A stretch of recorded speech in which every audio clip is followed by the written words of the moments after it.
Mais economia. O presidente sancionou a lei que permite a prorrogação do corte de salário e jornada. Será que esse programa ainda pode garantir maior preservação do emprego? Denise Campos de Toledo, com você.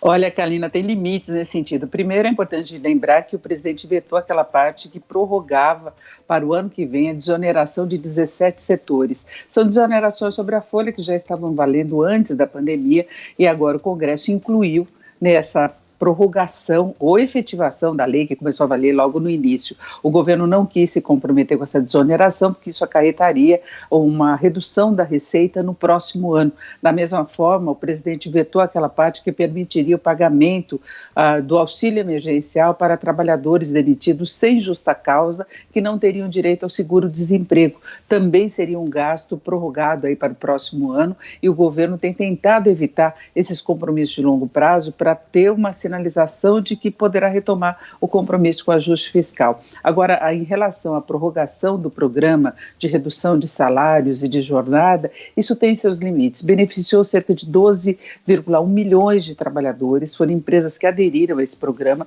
com redução da jornada, redução do salário. O governo banca até o limite do seguro-desemprego, chega à faixa mais ou menos de R$ 1.800, e as condições dessa prorrogação ainda vão ser definidas através de um decreto. Agora, tem um certo limite, porque agora as empresas já começam a trabalhar com uma outra realidade. No começo da pandemia, houve uma interrupção geral da atividade, houve aquele susto, as empresas não sabiam o que fazer com os funcionários, tiveram obrigatoriamente de reduzir a jornada na maior parte dos setores, então a alternativa foi essa: reduz a jornada, reduz também o salário, só que garante pelo dobro do prazo, estabilidade. Então, reduziu jornada e salário por 2 meses, depois tem que garantir emprego por 4 meses, se demitir tem que arcar com tudo que deixou de pagar por causa do acordo. Então, é um custo pesado para as empresas. E agora, como eu disse, elas começam a voltar com a flexibilização a ter uma realidade maior. Então, o comércio percebe que o ritmo de demanda não vai ser o mesmo de antes da pandemia, as pessoas ainda vão ficar com muito cuidado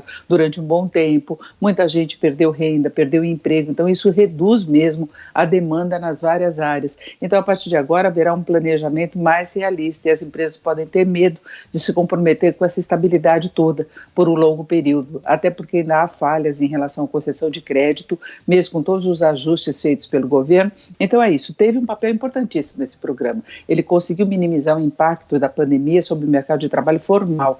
Houve um ritmo de demissões muito inferior ao que se previa. Só que a partir de agora o impacto será limitado e vamos ver as condições dessa prorrogação. Mas o secretário Bruno Bianco já antecipou que vai manter essa questão da estabilidade pelo dobro do período que permite essa redução ou mesmo suspensão dos contratos.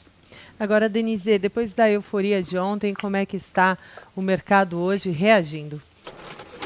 Mercado em dia de ajuste. Kalina, hoje a gente tem uma agenda bem vazia, tanto no exterior como aqui no Brasil, poucos indicadores sendo divulgados. A gente tem uma semana cheia aqui no Brasil, ainda vamos ter dados do setor de serviços, de comércio, a confirmação de que abril pode ter sido o pior mês mesmo, teremos os dados de maio, teremos o IPCA, que é a inflação oficial, mas hoje, dia vazio aí na agenda, dá espaço para ajustes técnicos, realização de lucros, uma cautela maior do mercado, tanto no exterior como aqui no Brasil. Então, passada a euforia, hoje nós temos as bolsas no exterior em queda, na Europa principalmente, na Ásia. A China ainda conseguiu registrar uma leve alta, a China que ontem bateu o recorde. Há uma preocupação geral com relação ao avanço do número de casos, como nos Estados Unidos, que nós conferimos há pouco, aqui no Brasil também alguns estados voltando atrás. Então, tem uma certa parada técnica aí no mercado e o dólar abre os negócios em alta de 0,44%, a cotação de venda um pouco acima dos R$ 5,37.